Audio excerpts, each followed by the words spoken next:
polisi y'u Rwanda ni rumwe mu nzego zishimwa kubera ubunyamwuga bubaranga. Gusa tujya tubona hari abapolisi birukanwa mu nshingano bitewe n'impamvu zitandukanye. Ese ni izihe mpamvu zatuma umupolisi yirukanwa? Mu kiganiro umuvugizi wa polisi y'u Rwanda ACP Boniface Rutikanga yaherutse kugirana n'abanyamakuru bahagarariye ibitangazamakuru bikorera mu ntara y'Amajyaruguru, kibanze ku kunoza imikorere n'imikoranire mu kurwanya ibyaha bigaragara muri iyo ntara. Ishusho y'uko umutekano wifashe, aho yagarutse ku mubare munini w'abapolisi birukana ikibatera kwirukana.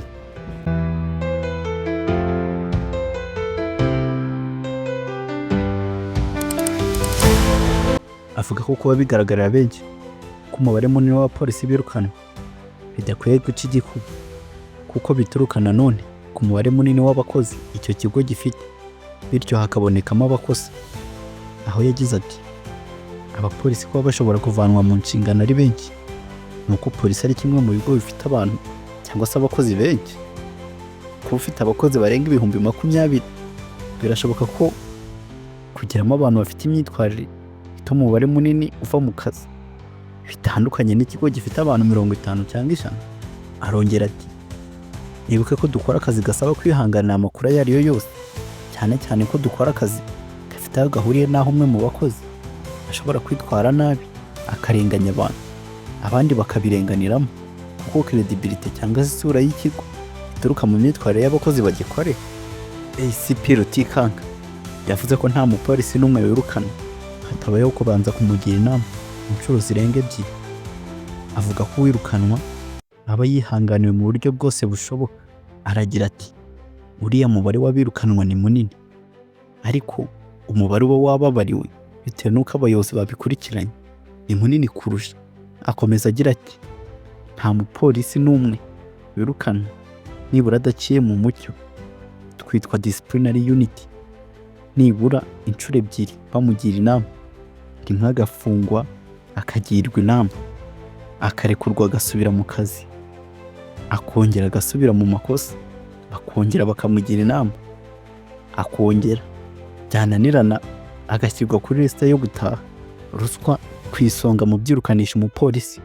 Umuvugizi wa polisi yavuze ko mu birukanwa akenshi usanga bazira ruswa nk'icyaha kitababarirwa muri polisi y'u Rwanda, kugeza n'ubwo uretse n'uwayihamijwe icyo cyaha n'uwayiketsweho atababarirwa.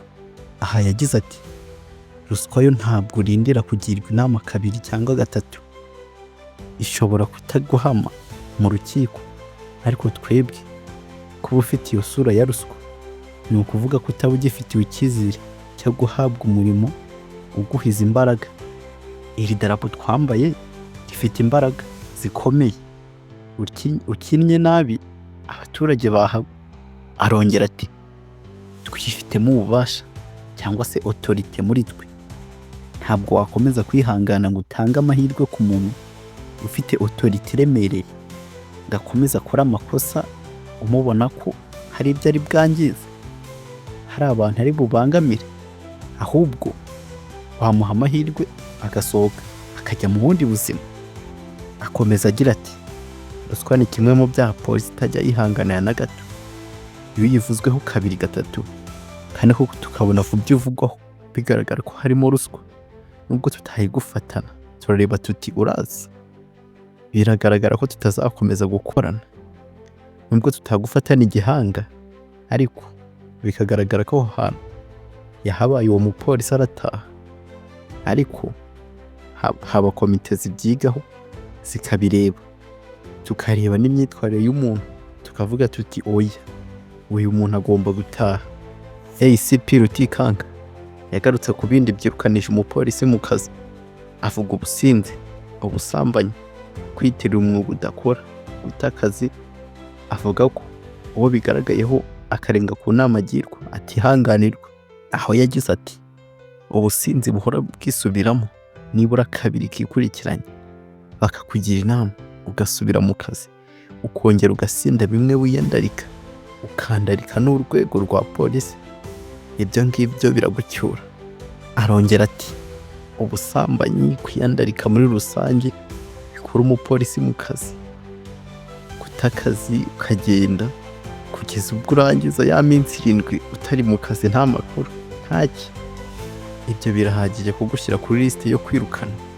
Uwo muyobozi yatanze urugero ku mupolisi wari ukirangiza amahugurwa amwinjiza mu gipolisi, afatirwa mu cyaha cyo kwiyitirira umwuga ahita yirukana. Aha yagize ati umupolisi ukirangiza muri aba barangije ejo bundi yagiye muri cya kiruhuko bahabwa bakajya gusura imiryango mbere y'uko batangira akazi.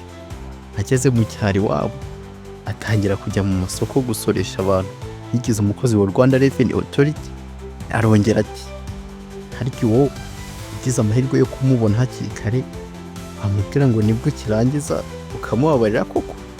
Urumva uwo wamurekera muri polisi cyangwa wamubwira uti warakoze nyine hita utaha? Akomeza agira ati ari wowe uyobora polisi, umuntu nk'uwo wamuha andi mahirwe kandi yakwiyeretse hakiri kare? Ntabwo aramenyera, ntabwo aratangira akazi, agiye mu bantu yigize umukozi wa Rwanda Revenue. Noneho niyambara imbunda ikizakurikiraho ni iki?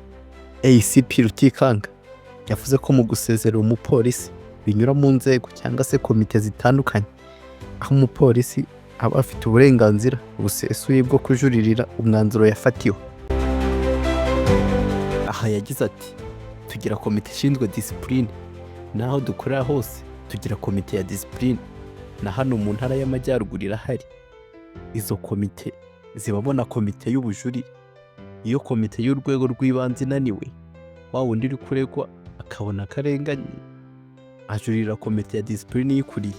Akomeza agira ati hari naho agera kuri komite ya disipurine y'urwego rw'igihugu Kacyiru ikuriwe n'umuyobozi mukuru wa polisi wungirije ushinzwe abakozi, akamwumva akaba yagabanyirizwa igihano, akaba yarenganurwa, bakemeza ko asubizwa mu kazi cyangwa akirukanwa bitewe n'imyitwarire.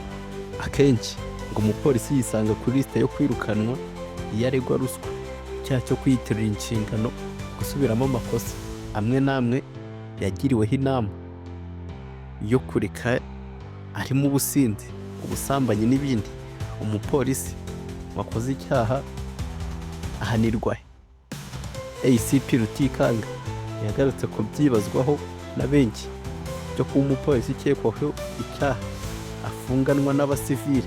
Avuga ko itegeko rigenga polisi muri iki gihe ariko ribiteganya, aho yagize ati abapolisi turi abakozi ba leta, amategeko ateganya ko bahanirwa mu butabera bwa gisivili. Birumvikana ko umupolisi wakoze amakosa yisanga afunganwe n'abandi banyabyaha b'abasivili. Arongera ati kugeza ubu ntabwo ari itegeko rishyirwaho na polisi nka polisi gusa, ni itegeko rusange. Kugeza igihe itegeko ritazaba riteganya gutyo, wenda icyo gihe tuzisanga natwe dufite ibitugenga, ariko birashoboka ko umupolisi yisanga afunganye n'abandi, kuko kugeza ubu amategeko ateganya ko natwe ibyaha tubikurikiranwaho kimwe n'abandi bantu bose b'abasivili. Yari Fabrice, umuhungu wanyu nk'ibisanzwe, umuhungu w'Abanyarwanda ukugezaho ubucukumbuzi nk'ubw'ubwenge hano kuri Mr ML TV. Reka duhore mu bindi biganiro. Bye bye.